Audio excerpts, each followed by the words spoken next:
Ngiye kukwereka ukuntu wahindura background ya video cyangwa ukayicleaninga ukoresheje After Effects na Photoshop.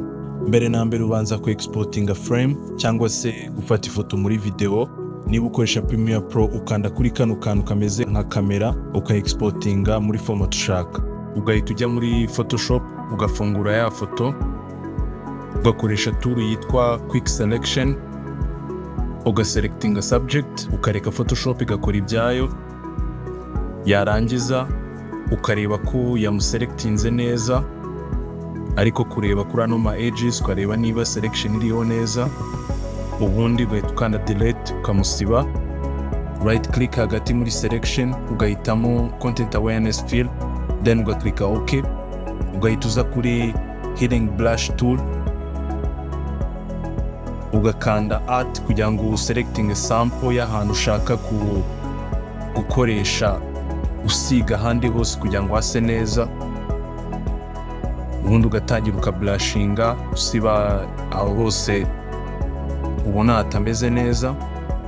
Ngiye guhindura iki kiri dark kugira ngo kizemo urumuri rungana n'iki gice cy'ibumoso.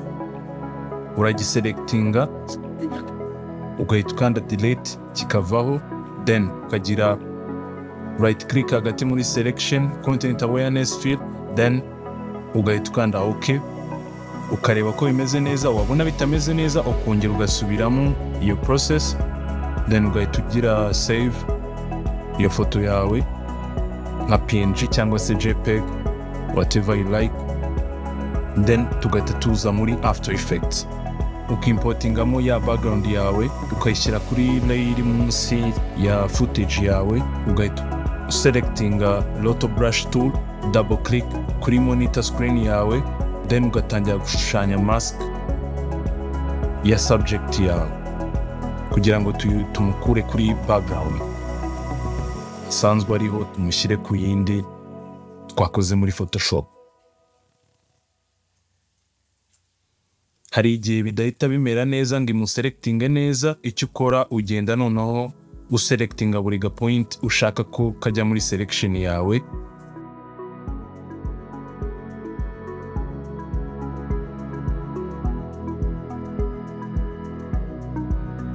Wabona hari aho selectinze utashaka ukanda add ukayiholdinga, Roto Brush ikaba umutuku nk'uko muri kubibona, then ugakanda kuri ka kantu udashaka guselectinga kahita kavaho.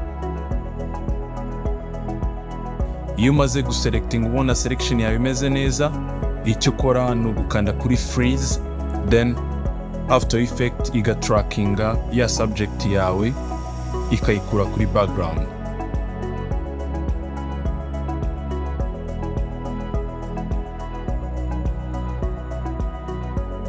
Iyo bimaze kurangira ufunga monitor screen yawe. Ngira nk'uko mubibona yamaze kujya kuri ya background kuna nayishyize kuri layer iri munsi ya footage. Ruvuga ngo iyi footage iri hejuru iri transparent, iriho subject gusa nta background ifite. Igahita igira background iri munsi ariyo nashyizeho twakoreye muri Photoshop.